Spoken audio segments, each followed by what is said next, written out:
Hi friends, പുതിയൊരു വീഡിയോയിലേക്ക് എല്ലാവർക്കും സ്വാഗതം. വീഡിയോയിലേക്ക് പോകുന്നതിന് മുമ്പേ തന്നെ ഈ ചാനൽ ആരെങ്കിലും ഫസ്റ്റായിട്ട് കാണുന്നവരുണ്ടെങ്കിൽ ഫസ്റ്റ് തന്നെ സബ്സ്ക്രൈബ് ചെയ്ത് ലൈക്ക് ചെയ്ത് സപ്പോർട്ട് ചെയ്താണ്. ഫസ്റ്റ് തന്നെ കാണിക്കുന്നത് മഹേന്ദ്രനും ലക്ഷ്മിയും അവിടെ വന്നല്ലോ, പിന്നെ സിദ്ധുവിനെ ചോദിക്കാൻ വേണ്ടിയിട്ട്. അപ്പോൾ അതിൻ്റെ പേരിൽ പ്രശ്നമൊക്കെ ഉണ്ടായി. അപ്പോൾ ആ സമയത്ത് മനോഹർ പറയാണ്, കൊള്ളാം, വിളിക്കാതെ വലിഞ്ഞു കയറി വീട്ടിൽ വന്നതും പോരാഞ്ഞ് വെറുതെ വഴക്കുണ്ടാക്കാൻ നോക്കണോ, ഒന്ന് പോകാൻ നോക്ക്. പെട്ടെന്ന് മഹേന്ദ്ര സാർ ദേഷ്യത്തോടെ ചോദിക്കുകയാണ്, ഡാ, ആരുടെ പ്രശ്നം ഉണ്ടാക്കാൻ വേണ്ടി വന്നത്? എന്നെ കണ്ടിട്ട് നിനക്ക് എന്താ തോന്നുന്നത്? മഹേന്ദ്ര സാർ പറയാണ്, ജാനകി, ഇതെന്താ ഇവരെയൊക്കെ സംസാരിക്കാൻ വേണ്ടിയിട്ട് നീ മിണ്ടാതിരിക്കുന്നത്? ജാനകി അപ്പം പറയാണ്, ഏട്ടാ, ആ പൂവും പഴങ്ങളും ഒക്കെ എടുത്തുകൊണ്ട് പോയിക്കോളൂ. ചന്ദ്രികയെ സിദ്ധുവിനെ കൊണ്ട് വിവാഹം കഴിപ്പിക്കാൻ പറ്റില്ല ഏട്ടാ. അത് കേട്ട് മഹേന്ദ്രൻ സാറും ലക്ഷ്മിയും ജാനകിയെ തന്നെ നോക്കുകയാണ്. അതേസമയം മേഘ അകത്ത് നിന്ന് ചിരിക്കുകയാണ്. ലക്ഷ്മി അടുത്തോട്ട് വന്നിട്ട് ചോദിക്കുകയാണ്, എന്താ ജാനകി ഇങ്ങനെയൊക്കെ പറയുന്നേ? ചന്ദ്രികയും സിദ്ധുവും പരസ്പരം സ്നേഹിക്കുന്നവരാണ്. അവരെ നമ്മളല്ലേ ഒന്നിപ്പിക്കേണ്ടത്? നമുക്കിടയിലുള്ള പ്രശ്നങ്ങൾ നമുക്കിടയിൽ തന്നെ ഇരിക്കട്ടെ, അത് അവരോട് കാണിക്കണ്ട. മുതിർന്നവർ എന്ന നിലയിൽ നമുക്ക് അവർക്ക് നല്ലൊരു ജീവിതം ഉണ്ടാക്കി കൊടുക്കാം. അത് കേട്ട് മുത്തശ്ശനൊക്കെ നോക്കുകയാണ്. അവർക്കൊക്കെ നല്ല സന്തോഷമാണല്ലോ. അപ്പോൾ ജാനകി പെട്ടെന്ന് പറയാണ്, ദേ നോക്ക് ചേച്ചി, നിങ്ങളുടെ മകളെ എനിക്ക് ഒട്ടും ഇഷ്ടമല്ല. നിങ്ങളുമായി ഒരു ബന്ധത്തിന് എനിക്ക് ഒട്ടും താല്പര്യവുമില്ല. ഇനി ഒന്നും നിങ്ങൾ പറയണ്ട. എന്നിട്ട് മഹേന്ദ്ര സാറിൻ്റെ അടുത്ത് പറയാണ്, ഏട്ടാ, ചേച്ചിയെയും കൊണ്ട് ഇവിടുന്ന് പോകാൻ നോക്ക്. പിന്നെ ജാനകിയോട് മഹേന്ദ്ര സാറ് പറയാണ്, ജാനകി, നിനക്ക് എന്നോടല്ലേ അല്ലേ ദേഷ്യമുള്ളത്? അത് നീ എന്നോട് തന്നെ കാണിക്കേ. എന്തിനാ ജാനകി അത് ചന്ദ്രികയോടും സിദ്ധാർത്ഥിനോടും കാണിക്കുന്നത്? അവർ പരസ്പരം ഇഷ്ടപ്പെടുന്നവരല്ലേ. അവരെ ഒന്നിപ്പിക്കുന്നതിൽ നിനക്ക് എന്താ ഇത്ര പ്രശ്നം? യാതൊരു സത്യസന്ധതയും ഇല്ലാത്ത ഒരാളുടെ മകളെ എൻ്റെ മകനെ കൊണ്ട് വിവാഹം കഴിപ്പിക്കാൻ എനിക്ക് താല്പര്യമില്ല. നിങ്ങളുടെ അതേ ബുദ്ധി തന്നെയായിരിക്കുമല്ലോ അവൾക്കുള്ളത്. അപ്പോൾ മഹേന്ദ്ര സാർ പറയാണ്, ജാനകി, നീ എന്നെ തെറ്റിദ്ധരിച്ചിട്ടാണ് സംസാരിക്കുന്നത്. അപ്പോൾ ഇടയിൽ കയറി വാസു പറയാണ്, അതേ, ജാനകി വ്യക്തമായി പറഞ്ഞില്ലേ, ഇവിടുന്ന് ഇതൊക്കെ എടുത്തുകൊണ്ട് പുറത്തേക്ക് പോ. വാസു പറയാണ്. വാസു ചോദിക്കുകയാണ്, മര്യാദയ്ക്ക് വീട്ടിൽ നിന്നും പുറത്തു പോകുന്നോ അതോ കഴുത്തിന് പിടിച്ച് പുറത്തേക്ക് തള്ളണോ? ഏയ്. മഹേന്ദ്ര സാറ് വാസുവിനോട് ചോദിക്കുകയാണ്, ഏയ്, നീ എന്തിനാ ഇടയ്ക്ക് കയറി സംസാരിക്കുന്നത്? നീ എന്താ വിചാരിച്ചിരിക്കുന്നത്? ഓ, അപ്പോൾ നിങ്ങൾ ഈ വീട്ടിൽ നിന്നും പോകാൻ പോകുന്നില്ല. എടാ മനോഹര, വാ, തട്ടകവും താലമൊക്കെ എടുത്ത് പുറത്തെറി, വാ എന്ന് പറഞ്ഞ് അവർ കയ്യോടെ അതൊക്കെ എടുത്ത് പുറത്തേക്ക് കളയാണ്. ആരതി പറയാണ്, അച്ഛാ വേണ്ട അച്ഛാ. അതേപോലെ തന്നെ ലക്ഷ്മി പറയാണ്, എന്താ നിങ്ങൾ ഈ കാണിക്കുന്നത്? ഏയ് വേണ്ട വേണ്ട എന്ന് പറയാണ് മഹേന്ദ്ര സാറ്. വാസുവും മനോഹരും ചേർന്ന് രണ്ടുപേരും ആ താലപ്പാത്രം എടുത്ത് പുറത്തേക്ക് വലിച്ചെറിയുകയായിരുന്നു ചെയ്തത്. എന്നിട്ട് ദേഷ്യം തീരാതെ വാസു പറയാണ്, മനോഹര, വാ. എന്നിട്ട് മഹേന്ദ്ര സാറിനോടും ലക്ഷ്മിയോടും പറയാണ്, അതേ, പുറത്തേക്ക് പോ എന്ന് പറയുമ്പോഴാണ് മുത്തശ്ശൻ ഇടപെടുന്നത്. മുത്തശ്ശൻ പറയാണ്, അതേ, ആരുടെ വീട്ടിൽ വന്നിട്ട് ആരോടാ പുറത്തേക്ക് ഇറങ്ങാൻ പറയുന്നത്? ഉടൻ മനോഹരൻ പറയാണ് മുത്തശ്ശനോട്, ഇത് നിങ്ങളുടെ വീടൊന്നുമല്ല, ഇത് മേഘയുടെ വീടാ. എന്ത് എന്ത് മേഘയുടെ വീടോ? ഇത് മേഘയുടെ വീടെന്ന് ഇനി പറഞ്ഞാൽ നിന്നെ എന്ന് പറഞ്ഞ് മനോഹരനെ കഴുത്തിന് പിടിക്കുകയാണ് മുത്തശ്ശൻ ചെയ്തതെന്ന്. മുത്തശ്ശൻ പറയുകയും ചെയ്യാണ്, കഴുത്ത് ഞെരിച്ച് കൊന്നുകളയും ഞാൻ. വേണ്ടാ, മര്യാദയ്ക്ക് കൈയെടുക്ക്, ഇല്ലേ നീ എന്ത് ചെയ്യൂടാ? മനോഹരൻ പറയാണ്, വെറുതെ പ്രശ്നം ഉണ്ടാക്കാൻ നിൽക്കല്ലേ, പറയുന്നത് കേൾക്ക്. അപ്പോൾ അതിൻ്റെ ഇടയിൽ കയറിയിട്ട് മഹേന്ദ്ര സാറും പിടിച്ചു വെക്കുകയാണ്. വാസു ആ സമയത്ത് മനോഹരനോട് പറയാണ്, അയാളെ പിടിച്ച് പുറത്ത് കളയടോ. അത് കേട്ട് എല്ലാവരും പറയാണ്, ഏയ് മുത്തശ്ശ. മനോഹരൻ അതുപോലെ തന്നെ വാസു പറഞ്ഞതനുസരിച്ച് മുത്തശ്ശനെ പിടിച്ച് പുറത്തേക്ക് തള്ളുകയും ചെയ്തു. മഹേന്ദ്ര സാറുവിനെ മനോഹരനെ പിടിച്ച് കോളറിനെ പിടിച്ച് ചോദിക്കുകയാണ്, ഏയ്, എത്ര ധൈര്യം ഉണ്ടായിട്ടാടാ നീ എൻ്റെ അച്ഛനെ പുറത്തേക്ക് തള്ളിയത്? ഏയ് ഡോ, എൻ്റെ ഷർട്ടിൽ നിന്ന് കൈയെടുക്കാനാ പറഞ്ഞേ. മനോഹരൻ പറയാണ് മഹേന്ദ്ര സാറിനോട്. മനോഹരൻ വാസുവിനെ നോക്കുകയാണ്. വാസുവും ആക്ഷനായിട്ട് കാണിച്ചു കൊടുക്കുകയാണ്. അപ്പോൾ മനോഹരൻ സംസാരിച്ചു കൊണ്ടിരിക്കുമ്പോൾ ദേഹത്ത് കൈവെക്കുന്നു എന്ന് പറഞ്ഞ് അതേപോലെ തന്നെ മഹേന്ദ്ര സാറിനെയും പുറത്തേക്ക് ഒറ്റ തള്ളു കൊടുത്തു. മഹേന്ദ്രനും താഴെ വീണപ്പോൾ മുത്തശ്ശൻ പറയാണ്, ഏയ് മഹേന്ദ്ര. അതേപോലെ തന്നെ ലക്ഷ്മിയും വന്ന് പിടിച്ച് വെക്കുകയാണ്. അയ്യോ അങ്കിൾ, ആരതി പറയാം. എല്ലാവരും വിഷമത്തോടെ എല്ലാവരും നോക്കുകയാണ്. കേട്ടാ, എണീക്കേട്ടാ ലക്ഷ്മി. അപ്പോൾ വാസു, ഏയ്, മര്യാദയ്ക്ക് നിൻ്റെ ഭർത്താവിനെയും കൂട്ടി പുറത്തേക്ക് പോയിക്കോ, ഇല്ലെങ്കിൽ കാര്യം വഷളാവും. ലക്ഷ്മി, എന്ത് കാര്യം വഷളാവുന്നോ? നീ എന്ത് ചെയ്യാനാ? നീ എന്ത് ചെയ്യുമെന്ന്? വാസു വീണ്ടും നിർദ്ദേശിക്കുകയാണ്, മനോഹര, രണ്ടിനെയും കഴുത്തിന് പിടിച്ച് പുറത്താക്ക്. മനോഹരൻ മഹേന്ദ്ര സാറിൻ്റെ കഴുത്തിന് പിടിച്ച് പുറത്തേക്ക് തള്ളുകയാണ്. അപ്പോൾ വീണ്ടും മുത്തശ്ശനും ലക്ഷ്മിയും ഒക്കെ ഇടപെട്ട് പറയാണ്, ഏയ് നീ എന്താടാ ചെയ്യുന്നത് എന്ന് ചോദിക്കുകയാണ്. അപ്പോൾ അതേപോലെ തന്നെ ആരതിയും ജാനകിയും പറയുന്നുണ്ട്, പ്രശ്നം വഷളാക്കാണ്, ഇറങ്ങിപ്പോട്. വീണ്ടും നന്നായിട്ട് അടിയും പ്രശ്നവും ഒക്കെ ഉണ്ടാക്കുകയാണ്. അപ്പോൾ ഇടയിൽ കയറിയിട്ട് മുത്തശ്ശൻ പിടിച്ചു വെക്കാൻ വേണ്ടി പോവുകയാണ് മഹേന്ദ്ര സാറിനെ അടിക്കുന്നത് കണ്ടിട്ട്.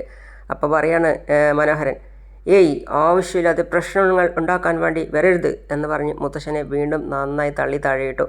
അത് കേട്ട് വാസുവും മറ്റുള്ളവരും ഒക്കെ പറയാണ്, ഇനി മഹേന്ദ്രനെയും കൂടി അടിച്ച് പുറത്ത് തള്ളു എന്ന്. മുത്തശ്ശൻ താഴെ വീണ കണ്ട് എല്ലാവരും ഓടിപ്പോവാണ്. അച്ഛാ അച്ഛാ എന്ന് വിളിച്ചിട്ട്. അതേപോലെ തന്നെ മലരും ഓടിപ്പോവാണ്. അയ്യോ മുത്തശ്ശ അച്ഛാ എന്ന് ജാനകിയും വിളിക്കുകയാണ്. അകത്തു നിന്ന് മേഘയും പറയാണ്, അയ്യോ മുത്തശ്ശ, അച്ഛാ എഴുന്നേൽക്കച്ഛ എന്ന് പറഞ്ഞ് എല്ലാവരും മുത്തശ്ശനെ എണീപ്പിക്കാൻ വേണ്ടി പോവാണ്. അതായത് മലരും മഹേന്ദ്ര സാറും മേഘയും ഒക്കെ. സോറി, മേഘയല്ല, ലക്ഷ്മി. അച്ഛാ എഴുന്നേൽക്ക് എന്ന് പറയാണ് ലക്ഷ്മിയോ അതേപോലെ തന്നെ മഹേന്ദ്ര സാറും. അതിൻ്റെ ഇടയിൽ കയറിയിട്ട് മലരും പറയാണ്, മുത്തശ്ശ എഴുന്നേൽക്ക്. അവിടെയും മനോഹരും വാസുവും എത്തി. എന്നിട്ട് മഹേന്ദ്ര സാറിൻ്റെ കോളറിൽ പിടിച്ച് വീണ്ടും പുറത്തേക്ക് തള്ളി ഓടിക്കുകയാണ്. ഏട്ടനെ വിട് എന്ന് പറഞ്ഞ് ലക്ഷ്മി പിന്നാലെ ഓടുകയാണ്. ഭാരതി ഓടിപ്പോയിട്ട് മുത്തശ്ശ എന്ത് പറ്റി മുത്തശ്ശ എന്ന് പറയാണ്. അവിടെ തന്നെയുണ്ട് മലരും പറയാണ്, മുത്തശ്ശ എഴുന്നേൽക്ക് മുത്തശ്ശ. വീണ്ടും എന്തിനാണ് പ്രശ്നം ഉണ്ടാക്കാൻ വേണ്ടി വരുന്നത് എന്ന് പറഞ്ഞ് മഹേന്ദ്ര സാറിനെ കോളറിൽ പിടിച്ചുകൊണ്ട് വന്ന് രണ്ടുപേരും കൊത്തിന് പിടിച്ചിട്ട് വീണ്ടും പുറത്തേക്ക് തള്ളുകയാണ്. എണീക്കേട്ടാ എന്ന് പറഞ്ഞ് ലക്ഷ്മി എഴുന്നേൽപ്പിക്കുകയാണ്. ആ താലമൊക്കെ വീണ്ടും വാസു വലിച്ച് എറിയാണ്. വാസു എന്നിട്ട് പറയാണ്, ദേ നോക്ക്, നിന്റെ ബന്ധവും വേണ്ട, നിന്റെ കൂട്ടുകെട്ടും വേണ്ട. ഇനി ഒരിക്കൽ കൂടി ആലോചന അത് ഇത് എന്നൊക്കെ പറഞ്ഞ് വന്നാൽ എൻ്റെ സ്വഭാവം മാറും, പറഞ്ഞേക്കാം. മുത്തശ്ശി അപ്പോൾ കണ്ടില്ലേ മേഘ, ചേട്ടനെയും അനുജത്തെയും ശത്രുക്കളാക്കി. ഇനി നീ വിചാരിക്കുന്നതെല്ലാം സാധിക്കും. എഴുന്നേൽക്കേട്ടാ. മുത്തശ്ശ എന്തു പറ്റി മുത്തശ്ശ എന്ന് മലർ ചോദിക്കുകയാണ്. അതുപോലെ തന്നെ ആരതിയും പറയാണ്, അയ്യോ അമ്മേ, എന്തോ മുത്തശ്ശന് പറ്റി. മുത്തശ്ശി വന്നതും മലറിനോട് പറയാണ്, പുറത്തേക്ക് പോ. മുത്തശ്ശൻ താഴെ വീണു. അതൊക്കെ ഞങ്ങൾ നോക്കിക്കോളാം, നീ പോ. മുത്തശ്ശി പറയാണ്, ആരതി നീ പോയി ഗുളിക എടുത്തുകൊണ്ട് വാ പെട്ടെന്ന്. മുത്തശ്ശൻ പറയാണ്, വേണ്ട ആരതി. എന്നിട്ട് പറയാണ്, നിങ്ങളൊക്കെ ഇതിന് അനുഭവിക്കും. നിങ്ങൾ ചെയ്ത ഈ ദ്രോഹത്തിന് ദൈവം നിങ്ങൾക്ക് ശരിയായ ശിക്ഷ തന്നിരിക്കും. മുത്തശ്ശൻ നെഞ്ചിൽ തടവിക്കൊണ്ട് അകത്തേക്ക് പോയി. അതേസമയം മഹേന്ദ്രൻ സാറ് പുറത്തു നിന്ന് വിളിക്കുകയാണ്, ജാനകി, ഞാനിപ്പോൾ പറയുന്നത് നീ കേട്ടോ? നീയൊക്കെ മേഘ പറയുന്നതും കേട്ട് പാവ കളിക്കുക. അവളുടെ തനി സ്വരൂപം അറിയാത്തത് കൊണ്ടാണ് നീയൊക്കെ ഇങ്ങനെ പെരുമാറുന്നത്. സത്യമായും പറയാണ്, മേഘ നമ്പർ 1 ഫ്രോഡാണ്. അധികം വൈകാതെ അവൾ ആരാണെന്ന് നീ മനസ്സിലാക്കും. അന്ന് നീ തന്നെ അവളെ ആട്ടി ഓടിക്കും. ചന്ദ്രികയെ എൻ്റെ മകന് വിവാഹം കഴിച്ചു തരണമെന്ന് നീ തന്നെ എന്നോട് അപേക്ഷിക്കും. നീയായിട്ട് വന്ന് ചോദിക്കുന്നത് വരെ ഈ കാര്യത്തെക്കുറിച്ച് ഞാൻ സംസാരിക്കുകയില്ല. ലക്ഷ്മിയോട് എന്നിട്ട് പറയാണ്, കണ്ടില്ലേ ജാനകി എന്തൊക്കെയാണ് ചെയ്യുന്നതെന്ന്. ഞാനാ ഇവളെ വളർത്തി വലുതാക്കിയത്. എൻ്റെ മാനം കളഞ്ഞപ്പോൾ സമാധാനമായില്ലേ?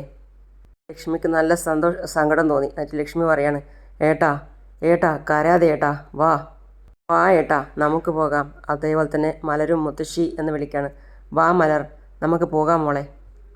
വിഷമത്തോടെ കൂട്ടിക്കൊണ്ടു പോവുകയാണ് മഹേന്ദ്ര സാറിനെ ലക്ഷ്മി. ഇതൊന്നും അറിയാതെ ചന്ദ്രിക തുണിയൊക്കെ അലക്കി ആറിയിടുകയാണ്. കരഞ്ഞുകൊണ്ട് വരുന്ന അച്ഛനെയും അമ്മയെയുമാണ് ചന്ദ്രിക കാണുന്നത്. അപ്പോൾ ചന്ദ്രിക തുണിയൊക്കെ ആറിയിടുന്നിടത്ത് തുണിയൊക്കെ അവിടെ ഇട്ടിട്ട് ഓടിപ്പോവുകയാണ് അച്ഛൻ്റെ അടുത്തും അമ്മയുടെ അടുത്തും. അച്ഛാ, എന്താ അമ്മേ, എന്താ സംഭവിച്ചത്? ഒന്നുമില്ല മോളെ ചന്ദ്രികയെ, നീ അകത്തേക്ക് വാ, ഞാൻ പറയാം. എന്താ അച്ഛാ, കാര്യം പറയ്. ചന്ദ്രികയ്ക്ക് വിഷമാകാണ്. ഒന്നുമില്ല മോളെ, നീ വാ, പറയാം. ഏട്ടാ എന്ന് പറഞ്ഞ് ലക്ഷ്മി അകത്തേക്ക് കൂട്ടിക്കൊണ്ടുപോയി.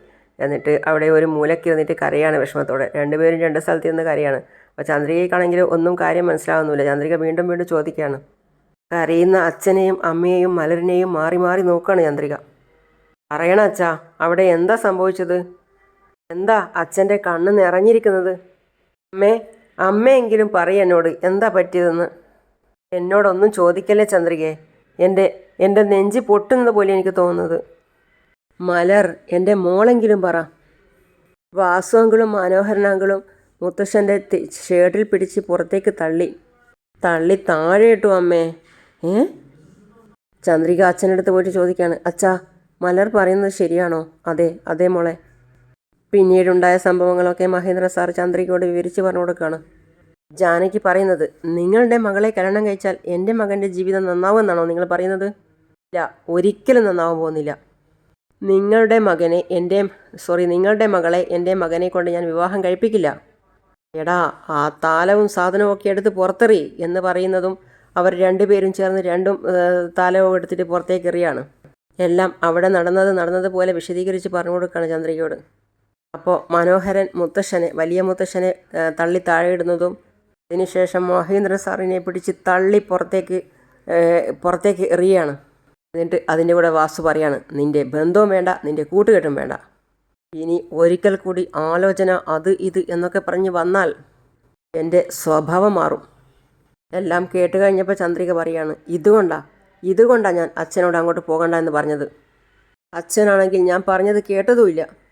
ഞാൻ കാരണമല്ലേ നിങ്ങൾ രണ്ടുപേരും ഇങ്ങനെ അപമാനിതയായി വന്നത്. ഈ ബന്ധം താല്പര്യമില്ലെങ്കിൽ അവർക്ക് ഇല്ല എന്ന് പറഞ്ഞാൽ പോരായിരുന്നോ? അല്ലാതെ നിങ്ങളെ ഇങ്ങനെ അപമാനിച്ചു വിടേണ്ട കാര്യമുണ്ടായിരുന്നോ? പിന്നെ മഹേന്ദ്ര സാർ പറയാണ്, ഇതിനെല്ലാം കാരണം മേഘയാണ് മോളെ. അവളാണ് ജാനകിയെയും വാസുവിനെയും ഇങ്ങനെയൊക്കെ പറഞ്ഞു തിരിപ്പിച്ച് ചെയ്യിപ്പിക്കുന്നത്. ഇതിനെല്ലാം അവൾ ഉറപ്പായും അനുഭവിക്കും. ഉറപ്പാ മോളെ, നീ കണ്ടോ? പിന്നെ ലക്ഷ്മി പറയാണ്, ഏട്ടൻ എന്തിനാ കരയുന്നേ? നമ്മളെ ഭാഗത്ത് ഒരു തെറ്റുമില്ല. പിന്നെ എന്തിനാ ഏട്ടാ നമ്മൾ കരയുന്നേ? എന്നെ വാസുവും മനോഹരനും പിടിച്ച് തള്ളിയതിലൊന്നും എനിക്ക് വിഷമമില്ല. അതെല്ലാം കണ്ടിട്ട് ജാനകി ഒരു കാഴ്ചക്കാരിയായി മാത്രം നോക്കിയെന്നത് കണ്ടില്ലേ? അതാലോചിക്കുമ്പോഴാണ് എൻ്റെ മനസ്സിന് വിഷമം. അതെ ഏട്ടാ, പെട്ടെന്ന് ജാനകി ഇങ്ങനെ മാറുമെന്ന് ഞാൻ ഒട്ടും പ്രതീക്ഷിച്ചില്ല. അതെ, ഇതൊക്കെ പണം കൊണ്ടുണ്ടാകുന്ന മാറ്റങ്ങളാണ് ലക്ഷ്മി. എൻ്റെ കയ്യിൽ ഒന്നുമില്ല എന്നറിഞ്ഞതോടെ ജാനകി എന്നെ വലിച്ചെറിഞ്ഞു. വേറെ എന്താ ഇതിന് പറയാൻ പറ്റുക? ശേഷം ചന്ദ്രിക പറയാണ്, അച്ഛാ ഞാനിപ്പോൾ പറയുന്നത് ശ്രദ്ധിച്ച് കേട്ടോളൂ. അച്ഛൻ അപമാനിതനായിട്ട് എനിക്കൊരു ജീവിതം വേണ്ട. അങ്ങനെ കിട്ടുന്ന ജീവിതം എനിക്ക് വേണ്ട. അച്ഛനും അമ്മയും ചന്ദ്രികയെ തന്നെ നോക്കാണ്. എൻ്റെ ജീവിതകാലം മുഴുവൻ ഞാൻ ഇവിടെ തന്നെ ഇങ്ങനെ കഴിഞ്ഞോളാം. ഇനി ഈ ബന്ധത്തെക്കുറിച്ച് മറന്നേക്കണം അച്ഛാ. ചന്ദ്രികയെ ഇവിടെ വാ, അങ്ങനെ പറയരുത് മോളെ എന്ന് പറഞ്ഞ് കയ്യിൽ കയറി പിടിക്കുകയാണ്. ജാനകിയും വാസുവും ചെയ്ത തെറ്റിന് സിദ്ധു എന്ത് ചെയ്യാനാ മോളെ? അവൻ ഇതൊക്കെ അറിഞ്ഞാൽ വല്ലാതെ വേദനിക്കും. ഒരു കാരണവശാലും നീ സിദ്ധുവിനെ വെറുക്കരുത് മോളെ. അവന് നീയെന്ന് വെച്ചാൽ ജീവനാണ്. അതല്ല അച്ഛാ. ഇല്ല മോളെ, അവനവൻ ചെയ്യുന്ന പാവത്തിന് അവനവൻ തന്നെ അനുഭവിക്കും. ഉറപ്പായും ഒരു ദിവസം മേഘയുടെ തനി സ്വരൂപം അവർ മനസ്സിലാക്കും. ഏത് ജാനകി നിന്നെ മരുമകളായി സ്വീകരിക്കില്ലെന്ന് പറഞ്ഞോ, അതേ ജാനകി ചന്ദ്രിക തന്നെ എൻ്റെ മരുമകളായി വരണമെന്ന് പറഞ്ഞ് എൻ്റെ ഈ മുറ്റത്ത് വരും. എനിക്കതിൽ നല്ല വിശ്വാസമുണ്ട് മോളെ. ചന്ദ്രികയെ, എനിക്ക് വല്ലാതെ ദാഹിക്കുന്നു. എനിക്ക് കുറച്ച് വെള്ളം താ മോളെ. ഇതാ ഇപ്പം എടുത്തു തരാം അച്ഛാ. ഇതാ അച്ഛാ, വെള്ളം ഇതാ. ദാഹത്തോടെ ആവേശത്തോടെ മഹേന്ദ്ര സാറ് വെള്ളം വാങ്ങിച്ചു കുടിക്കുകയാണ്. പിന്നെ കാണിക്കുന്നത് വിഷമത്തോടെ സങ്കടത്തോടെ കരഞ്ഞുകൊണ്ടിരിക്കുന്ന വലിയ മുത്തശ്ശനെയാണ്. അപ്പോഴാണ് സിദ്ധു വരുന്നത്. സിദ്ധു വണ്ടി നിർത്തിയിട്ട് വണ്ടിയിൽ നിന്ന് ഇറങ്ങിയിട്ട് മുന്നോട്ടേക്ക് നടന്നു വരികയാണ്. അപ്പോഴാണ് വലിച്ചെറിഞ്ഞ് മുറ്റത്ത് നിറയെ ഇട്ടിരിക്കുന്ന പലഹാരങ്ങളും താലവും കാണുന്നത്. അപ്പോൾ സിദ്ധു വിഷമത്തോടെ നോക്കുകയാണ്, ഇതെന്താ സംഭവിച്ചതെന്ന് അറിയാതെ. അതൊക്കെ അവിടെ തന്നെ കുറച്ച് സമയം നോക്കി നിന്ന് കണ്ടതിന് ശേഷമാണ് സിദ്ധു വിഷമത്തോടെ അകത്തേക്ക് വരുന്നത്. അപ്പോഴാണ് സിദ്ധുവിൻ്റെ ശ്രദ്ധയിൽപ്പെട്ടത് മുത്തശ്ശൻ അവിടെ ഇരുന്ന് കരയാണ്. സിദ്ധു അടുത്ത് വന്ന് വിളിക്കുകയാണ്, മുത്തശ്ശ. എന്താ മോനെ, എന്തു പറ്റി മുത്തശ്ശ പറ മുത്തശ്ശ, എന്തിനാ മുത്തശ്ശൻ കരയുന്നേ? എന്താ മുത്തശ്ശ, എന്താ പറയ്. ഇതെല്ലാം കാണാനും കേൾക്കാനുമാണല്ലോ മോനെ ആ ദൈവം എന്നെ ഇങ്ങനെ ജീവനോടെ വെച്ചിരിക്കുന്നത്. പ്ലീസ് മുത്തശ്ശ കരയല്ലേ, എന്താ നടന്നതെന്ന് പറ. സംഭവിക്കാൻ പാടില്ലാത്തതൊക്കെ സംഭവിച്ചു മോനെ.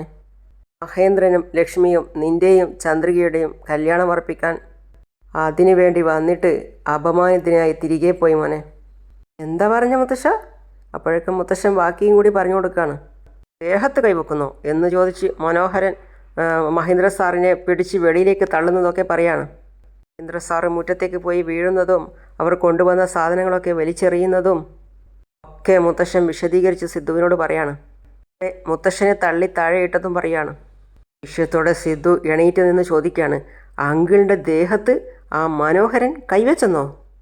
അതേ മോനെ, മേഘയുടെ സമ്പത്തുണ്ട് എന്നുള്ള അതേ അഹങ്കാരത്തോടെ ആ മനോഹരൻ അതൊക്കെ ഓർത്ത് ആ മഹേന്ദ്രനെ പിടിച്ച് തള്ളി താഴെയിട്ടു മോനെ. അവൻ്റെ കൂടെ ചേർന്നുകൊണ്ട് നിൻ്റെ അച്ഛനും മഹേന്ദ്രനെ ഒരുപാട് ഉപദ്രവിച്ചു മോനെ. ഇതൊക്കെ കേട്ട് ഷോക്കടിച്ചതുപോലെ നിൽക്കുകയാണ് സിദ്ധു. എന്ത് ചെയ്യണം, എന്ത് പറയണം എന്നറിയാതെ. അങ്ങനെയാണ് ഇന്നത്തെ ഭാഗം അവസാനിക്കുന്നത്. അപ്പോൾ അടുത്ത പുതിയ വിശേഷമായിട്ട് വീണ്ടും കാണാം. അതുവരെ ഈ ചാനൽ സബ്സ്ക്രൈബ് ചെയ്യാതെ ആരെങ്കിലും കാണുന്നുണ്ടെങ്കിൽ പെട്ടെന്ന് തന്നെ സബ്സ്ക്രൈബ് ചെയ്ത് ലൈക്ക് ചെയ്ത് ഫീഡ്ബാക്ക് എന്താണെങ്കിലും അറിയിച്ച് കാണുക. അപ്പോൾ അടുത്ത പുതിയ വിശേഷമായിട്ട് വീണ്ടും വരാം. അതുവരേക്കും സി യു ഓൾ.